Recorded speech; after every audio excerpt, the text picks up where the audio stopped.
Tonight we're very pleased to welcome Michael McGirr, who will be talking to us about his new book, The Lost Art of Sleep.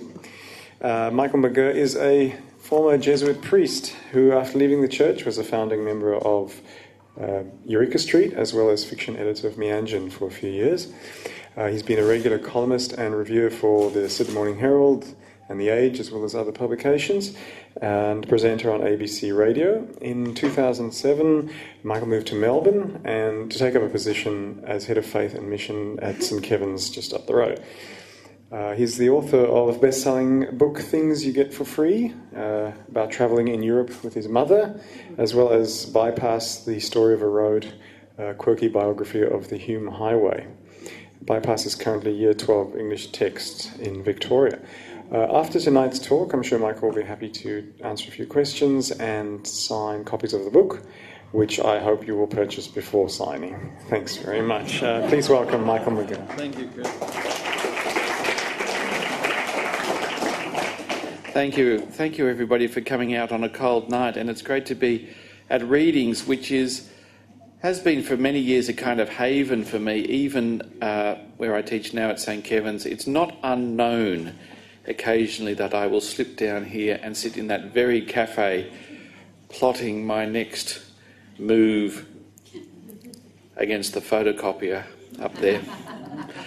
I remember when I first came to Melbourne in 1982, Readings only had one outlet over in Carlton, and I was in the order then, the Jesuit order, and sometimes I used to come in from our big house in Kew and look at the ads that used to be in the window advertising shared accommodation, and the ads would always have those little circles with the arrow pointing down or the arrow pointing off to the side to indicate how many girls or boys were in a particular house, and my eye would always be drawn to the one that had more of the girls' symbols, and I used to wonder to myself, what would it be like to live in those houses?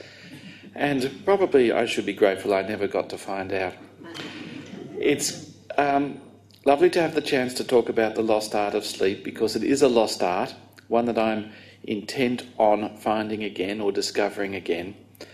And this is a book which has been brewing in my mind really since before I finished the last one, which is called Bypass, and it's a kind of biography of the Hume Highway. And I should at this point express my sympathy to the Year 12 students in Victoria who are being required to read that book. It wasn't written as a form of punishment or against them. I remember when I was in Year 12, we had to study Brave New World, and I remember sort of resenting this because I thought the whole thing was so improbable. And here I am, I've inflicted on Year 12 students a book about a middle-aged guy riding a bike from Sydney to Melbourne, and Brave New World is suddenly a bit more believable. But when the Hume Highway was a wonderful thing to work on and to write about, but when I stood back from that book near the end of the process, it hit me that it was really, underneath it all, a book about restlessness. I mean, here's this major piece of infrastructure. Every day there's 5,500 trucks heading up, heading back. If you stand on the little bridge over the Hume Freeway near where we used to live in Gunning, most nights of the week you will see go underneath 5 truckloads of reflex copy paper heading up from the Latrobe Valley to all points north, Sydney and Queensland and who knows where else. And that's an awful lot of photocopying when you think about it, an awful lot of handouts. And the next night another 5 truckloads, and you think, it's a little window on the country, all that paper. I remember one night sitting in truck stop 31, which is why it's not in the Age Good Food Guide is not hard to explain. But they should actually have not just Michelin hats for restaurants, but they should have upside-down hats, I think, for. But I spent a day up there talking to truckies, and in the middle of the day, I met a guy who was driving a load of eggs from Sydney to Melbourne, and later that night, I met a guy who was driving a load of eggs from Melbourne to Sydney. And I thought, what kind of a mad country is this? And in writing that book, I was drawn increasingly to people who in all this movement could find some kind of stillness. And they included Cliff Young, and Mary Gilmore and various other people who were small but had something in them which could not just be still in a funny way, but which could also make the world around them stand still. And I think that's a great gift. So I became a bit interested in the idea of sleep, but it was brought from the back of my mind to the front of my mind by an unforgettable moment in Jenny and our life, when we made a visit to our local doctor very soon after the birth of our Benedict, who turned 6 very recently. Incidentally, he spent part of today making a book, and he designed a cover and tried to sew the pages together, and he said to Jenny, I wonder how Daddy gets his books to stick together. I think that's a good question to ask any writer. The doctor told us we were expecting twins, and I remember we weren't worried about because Benny at this stage was still very little, we weren't worried about would the house be big enough, would the car be big enough, would the wallet be big enough. Weren't worrying about anything being big enough. We just simply looked at each other and said, when are we going to sleep? And, well, we found out the answer, which is that we just didn't. And we had an unforgettable year in our lives where we just lost all sense of what was day and what was night and kept plodding on. But that really got me thinking about sleep. And perhaps I could read a little of the book, and this book intertwines a personal story with what I hope is a bigger story. So it uses a whole list of characters from history. From Homer is, I suppose, the one furthest back, but Thomas Edison, who's a big character in this book, and Florence Nightingale, Charles Dickens, and Balzac, who the French writer who died of caffeine addiction, as I think some people know. And it's that story of the world at large intertwined with our own personal story. And here's a little bit of when the twins arrived.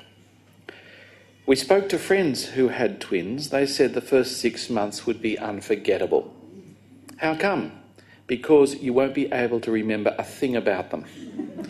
Make that the first 12 months, a strange time, which we longed to get through and at the same time wished would last forever. We wanted these 2 little bundles to grow up fast so they could help themselves and let us get some sleep. At the same time, we hated the thought that they would ever change and stop needing us. It was a time of vulnerability for all concerned.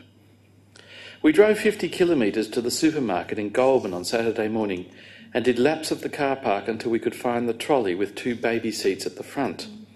It was a wide-bodied vehicle, capable also of handling nappies for the babies and grog for us. I don't know why we were buying grog, we didn't need it. The beauty of sleep deprivation is that it saves money. It produces all the effects of a hangover without the expense of alcohol. Strangers were often charmed, and it was the soul's balm to see how our 2 little babies brought magic to even the most mundane car park. One old woman leaned over them, showing her concern for their well-being by holding her cigarette at arm's length, so that, except for the pesky wind, Jacob and Claire might have been spared some of her smoke. Having studied them for some time, she asked if they were twins. She nodded sagely, she had thought as much. And how long have they been twins? She asked. People who had twins approached us from all directions, wanting to remember when their own were little. We met parents whose twins were 3, 7, 14, 16, 24, you name it. My twins are 55, said one woman. I've been looking at yours and thinking back. It's a beautiful memory. The time you have now is so precious. Don't worry. Life will get easier, but it won't get any better. On another occasion, Jenny was struggling to get 3 kids out of the car and into the 2 seats and 1 toddler tow behind of a pram. A woman came along and put money in the parking meter for her. I had twins too, said the woman, her kindness like the touch of a feather. She vanished before Jenny could burst into tears. One night, we decided to eat at the Workers' Club in Goulburn, choosing the venue because its carpet, being all the colours of a kaleidoscope, would help make our visit a bit less conspicuous.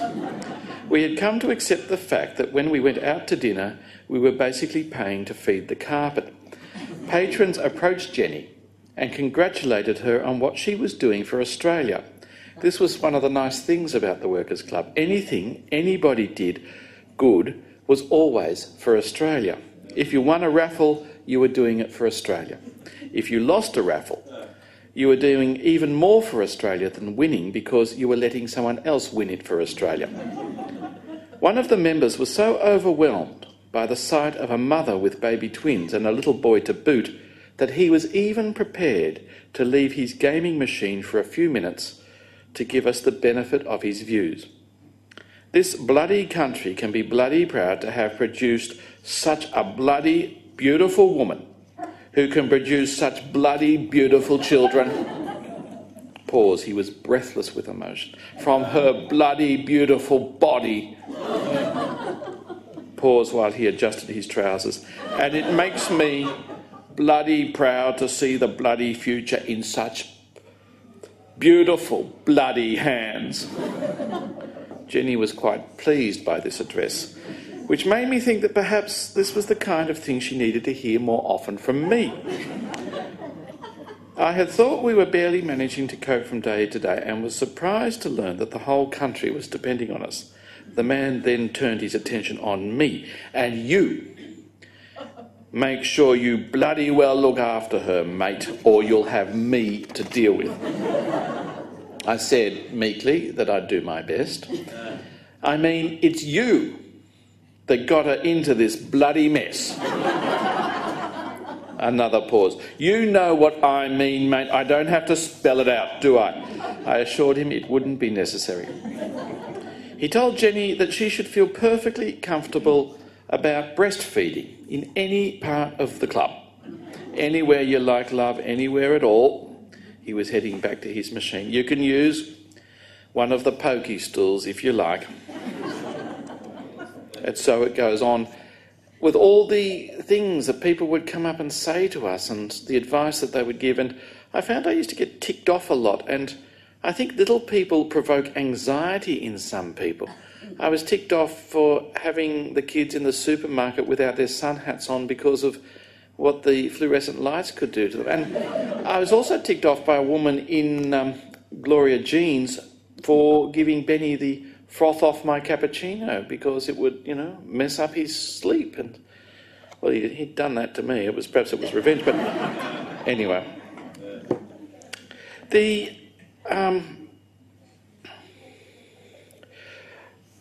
The other dimension of this book too is my personal story with sleep, which I suppose is the third element.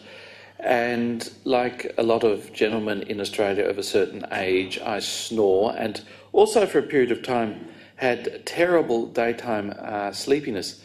I remember once, and this is a true story, when I used to be a priest, falling asleep during one of my own sermons. This was over at Greythorne on a Sunday night. And one of the women in the congregation had taken me to issue because my sermons weren't long enough. And she explained that she had 3 boys at home, and this was her only chance on the weekend to get some rest before she had to go home and, make the lunches and all that sort of stuff. Could I spin it out a bit?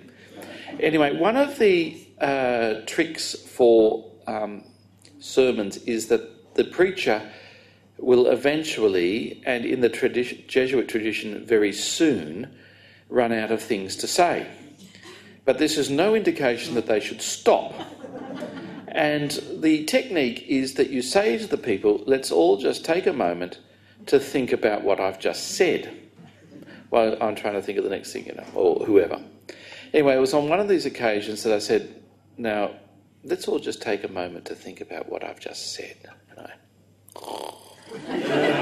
And I looked up and I saw all the people were laughing. And I thought, thought to myself, I must have said something funny. I wonder what it was.